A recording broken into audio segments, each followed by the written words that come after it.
El graznido de un cuervo, los acordes de una guitarra yacuchana y el mundo como un gran teatro en el que hay que obrar bien según nuestro papel, son formas diversas de imaginar un mundo posible y en él dejar nuestra impronta, como una señal de haber vivido en nuestro tiempo, para que los que sigan puedan construir su propio...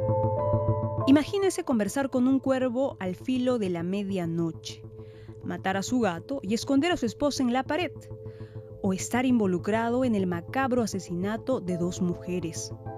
¿Qué sintió? ¿Miedo? ¿Terror? ¿Angustia? Tranquilo, estos hechos no sucedieron en la vida real, sino en el fantástico universo de Edgar Allan Poe. El cuervo, el gato negro, los crímenes de la calle Morgue son algunas de las magníficas historias que regaló al mundo.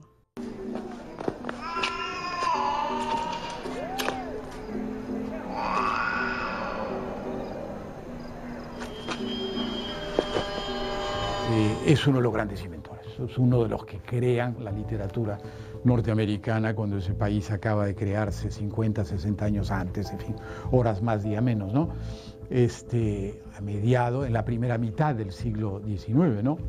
En donde se asienta y que lo que crea en realidad es esa literatura gigante que es la literatura de Estados Unidos, ¿no?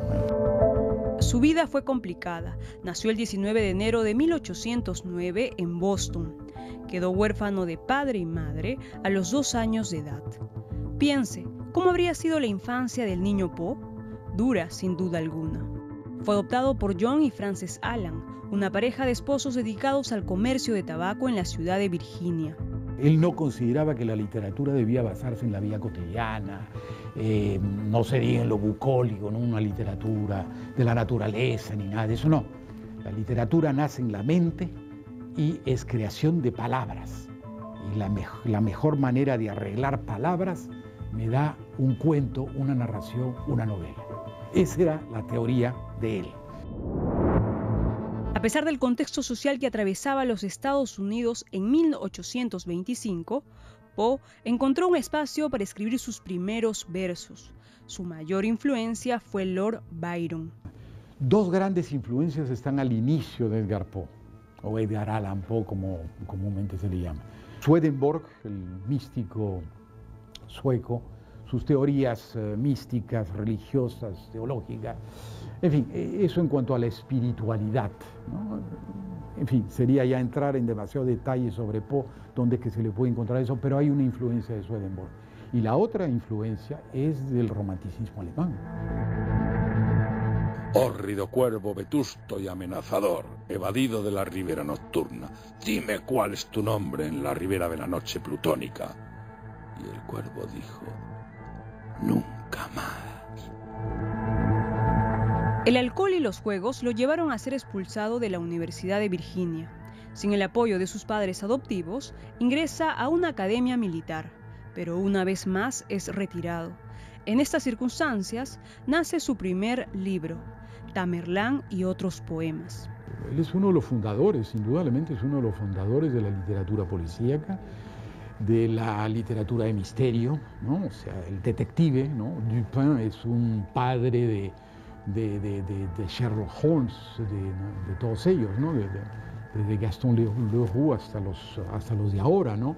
De la literatura fantástica también, lo que suele llamarse literatura fantástica, es uno de los grandes creadores de la literatura de expresión fantástica, que incluso está en sus poemas, ¿no?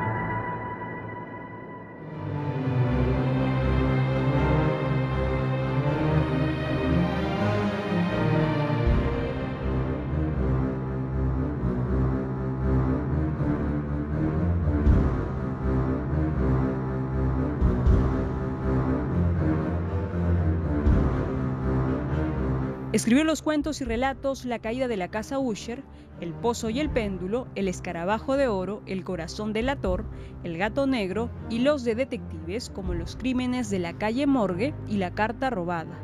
Y novela, la narración de Arthur Gordon Pym.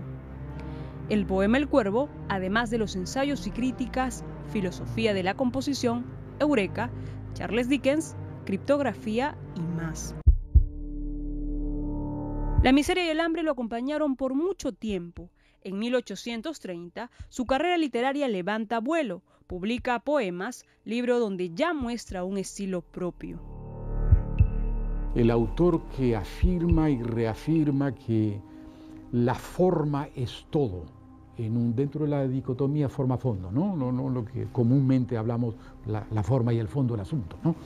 Dentro de la forma, el fondo, él es el que privilegia la forma como lo principal, en realidad como lo que hace, lo que produce un cuento, es la forma. Estoy loco, ¡Hija de mí! ¡No estoy loco! Quiero que pare, hagan que pare. Estoy loco. Lo confieso, yo fui ahí.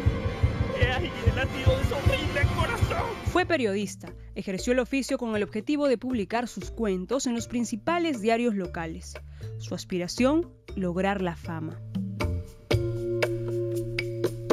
Creo que es en la filosofía y la composición donde él recoge su poema El Cuervo, este famoso poema, el legendario poema, ¿no es cierto? Y lo explica, o sea, en detalle explica cómo ha desarrollado este cuento, cuál es la forma del cuento, la forma, siempre la forma para él, como la forma y cómo llegó a este cuento, ¿no? De manera que es realmente un manual son manuales de escritura, de composición, justamente como dice el título de ese libro, ¿no? En 1897, Virginia Elisa Clem, su esposa y prima, fallece de tuberculosis. Con ello, la vida del escritor se apaga lentamente. Un 7 de octubre de 1849, Poe encuentra la muerte. Sus últimas palabras fueron: "Que Dios ayude a mi pobre alma". Está enterrado en un lugar decrépito, un lugar pobrísimo de Baltimore, porque ha ido creciendo la ciudad, ¿no es cierto? No obstante que la Universidad Johns Hopkins está ahí, ¿no? Que es una de las grandes universidades del mundo, pero en fin, el Hospital Johns Hopkins también, en fin, quiero decir, tiene una infraestructura importante, uno de los más grandes acuarios del mundo está en Baltimore, y sin embargo, bueno, claro, es un barrio totalmente aislado. Su casa, una de sus casas, y donde él está enterrado, el cementerio donde él está en la parte pues realmente pobre, abandonada de la ciudad, ¿no? 40 años vivió Edgar Allan Poe. 40 años que le sirvieron para regalarnos lo mejor de sí, su amplia obra literaria. Y ahora, ¿qué título va a leer?